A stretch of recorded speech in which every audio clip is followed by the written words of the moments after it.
नमस्कार, मैं कमलेश कबीर आपका एक बार फिर स्वागत करता हूं इस नए एपिसोड में। आज के इस एपिसोड में हम बात करेंगे संविधान हत्या दिवस की। आप सभी को पता है, कांग्रेस पार्टी कांग्रेस पार्टी ने एक झूठ का एक बड़ा नैरेटिव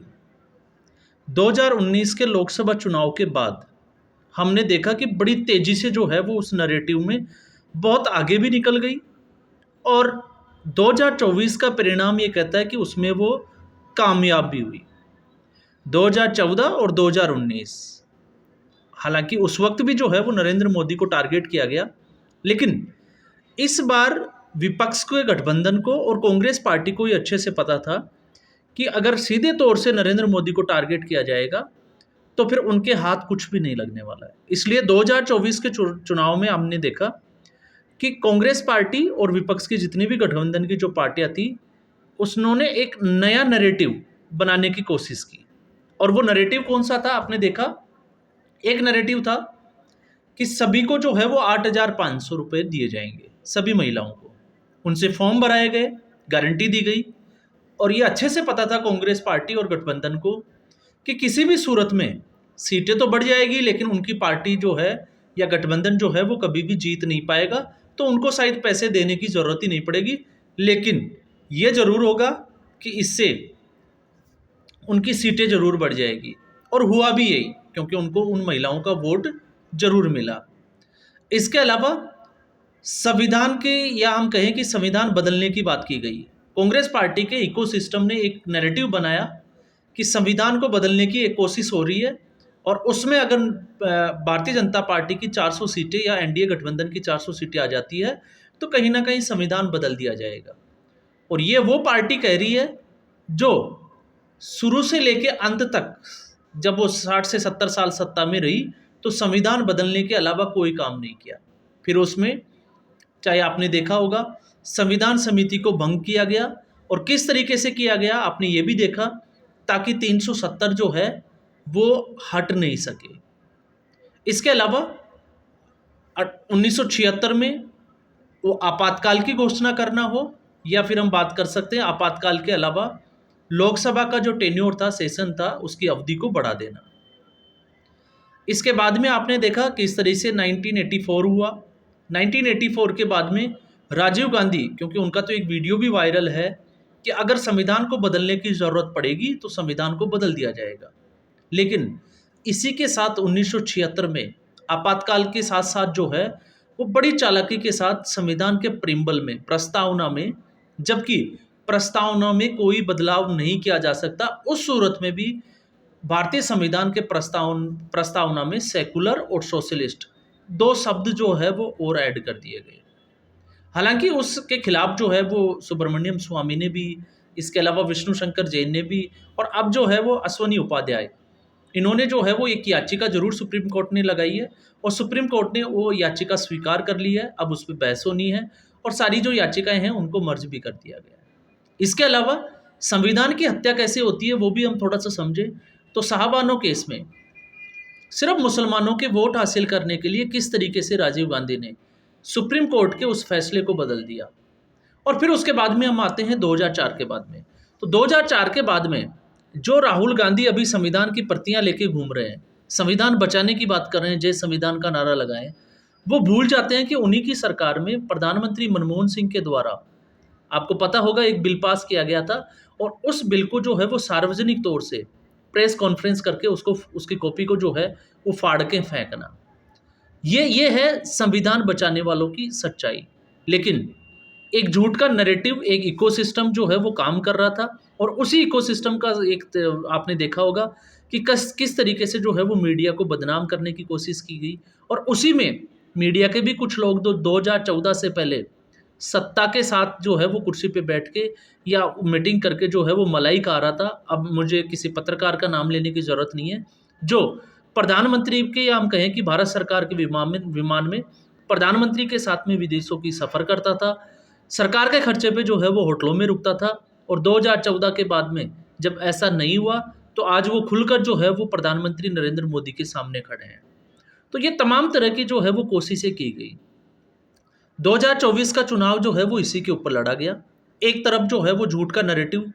पूरी, जिसको हम कहें कि तैयारी के साथ खड़ा था, और उस तैयारी के साथ जो नैरेटिव बनाया गया था, उस नैरेटिव को ढाने के लिए भारतीय जनता पार्टी जो है वो उस तरीके से काम नहीं कर रही थी जिस तरीके से करना चाहिए था। क्योंकि भारतीय जनता पार्टी जो है वो कहीं न कहीं सॉफ्ट जो है वो उस जिसको कहें कि सॉफ्ट कॉर्नर पे काम कर रही थी, और उसका खामियाजा भारतीय जनता पार्टी को भुगतना भी पड़ा। लेकिन जिस तरीके से संसद में आपने देखा होगा, जब संसद का विशेष सत्र बुलाया गया, राष्ट्रपति के अभिभाषण पे धन्यवाद प्रस्ताव जो है वो लाया गया था, उस पे जब भाषण होना था, तो जिस तरीके से राहुल गांधी ने हिंदुत्व को जो है वो कटघरे में खड़ा किया कि हिंदू जो है वो हिंसक होता है, इस तरह की टिप्पणी करने के बाद में प्रधानमंत्री नरेंद्र मोदी को कैसे बोलने से रोका रोका जाए, इसके लिए किस तरीके से एक पूरी रणनीति बनाई गई, कैसे जो है वो सांसदों को उकसाया गया, जिसमें मणिपुर के सांसद भी जो है वो इंक्लूड थे, और उनको वेल में भेजने के लिए राहुल गांधी का वो वीडियो तो आपने देखा ही होगा। फिर ठीक ऐसा ही जो है वो राज्यसभा में हमने देखने को मिला, और राज्यसभा में तो हमने ये भी देखा कि विपक्ष जो है वो हुटिंग करने के बाद में, ज़्यादा हुटिंग तो नहीं कर पाया, लेकिन वॉकआउट करके जो है वो सदन से बाहर भाग गया। तो ये हमेशा से जो है वो कांग्रेस पार्टी का, और अब जब बजट सत्र जो है वो शुरू होने वाला है 22 तारीख से, तो उससे पहले राहुल गांधी अब उसी दिशा में जो है वो एक कदम बढ़ाने की कोशिश और कर रहे हैं। तो ये जो है वो एक माहौल बनाया गया था कि किस तरीके से जो है वो नरेंद्र मोदी, जिनको एक तानाशाह के रूप में रिप्रेजेंट किया गया, और साथ में कि संविधान जो है उसकी पल-पल जो है वो हत्याएँ हो रही है, इस तरीके का एक नैरेटिव जो है वो तैयार किया गया। तो आपको पता होगा, लोकसभा के सदन पे फ्लोर के ऊपर जो है वो प्रधानमंत्री नरेंद्र मोदी ने एक बहुत बड़ी टिप्पणी की थी, और मोदी ने कहा था कि अब जो है वो इस इकोसिस्टम का जवाब जो है वो उसी भाषा में देंगे। और आपने देखा कि 10 साल सत्ता में रहने के बाद में ऐसा कुछ हुआ नहीं, लेकिन इस बार जब विपक्ष जो है वो बार-बार संविधान संविधान चिल्ला रहा था, तो नरेंद्र मोदी और उसकी सरकार ने 25 जून को संविधान की हत्या के दिवस के रूप में मनाए जाने की घोषणा की, और जैसे ही घोषणा की, उसके बाद में विपक्ष के जितने भी जो गठबंधन की पार्टियां हैं, उनका जो है, आपको पता होगा, एक के बाद एक जो है वो दर्द निकल के सामने आने लगा। और जैसे ही ये घोषणा की गई, रवीश कुमार से लेके अजीत अंजुम तक, जो वामपंथी मीडिया वाले, जो चमचागिरी के जो मीडिया वाले थे, वो भी जो है वो इसके ऊपर जो है वो खुल के निकल के आने लगे। तो इससे एक चीज़ साफ होती है कि जो भारतीय जनता पार्टी को जो रणनीति बनानी चाहिए थी, उस रणनीति बनाने में भारतीय जनता पार्टी फेल हुई है।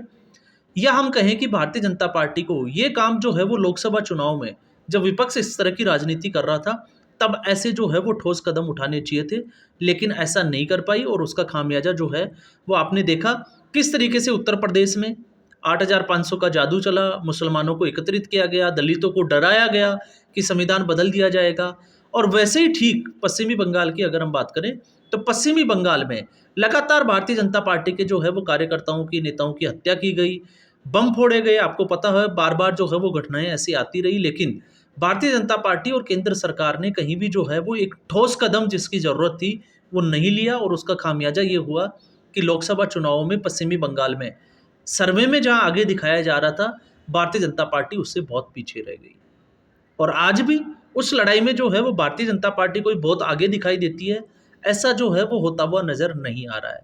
लेकिन आज जैसे हम बात करें कि उपचुनाव के परिणाम आए, उपचुनाव के परिणाम जो है वो विपक्ष के फेवर में आए, लेकिन इसमें जो है वो हम मानते हैं कि उपचुनाव जो है वो हमेशा सत्ता पक्ष ही जीतता है। जब भारतीय जनता पार्टी, आपको पता होगा, पिछली बार जब उपचुनाव हुए, तो यूपी में जो है वो भारतीय जनता पार्टी की सीटें थी, तो जहाँ जिसकी सरकार होती है, लगभग जो है वो वही, एक आपको पता होगा कि एक नैरेटिव, एक जो है वो सीटों का रुझान उसी तरफ जाता है। लेकिन महाराष्ट्र में ज़रूर, जहाँ कांग्रेस पार्टी को लोकसभा चुनाव में बढ़त मिली थी, उसके बावजूद एमएलसी के चुनावों में जो है वो भारतीय जनता पार्टी ने अभी सभी सीटों पे, उसके गठबंधन ने 9 की 9 सीटों पे जिन पे उम्मीदवार खड़े किए थे, उन उम्मीदवारों की जो है वो जीत हुई है, और कहीं न कहीं जो है वो क्रॉस वोटिंग कांग्रेस के जो है वो एमएलए द्वारा की गई। तो ऐसा जो है वो तमाम तरह का नैरेटिव देखा। तो अब बात ये आती है कि क्या भारतीय जनता पार्टी, क्या कांग्रेस जिस पिच पे खेल रही है, झूठ के नैरेटिव पे, जिस इकोसिस्टम की बात कर रही है, तो क्या भारतीय जनता पार्टी जिस तरीके से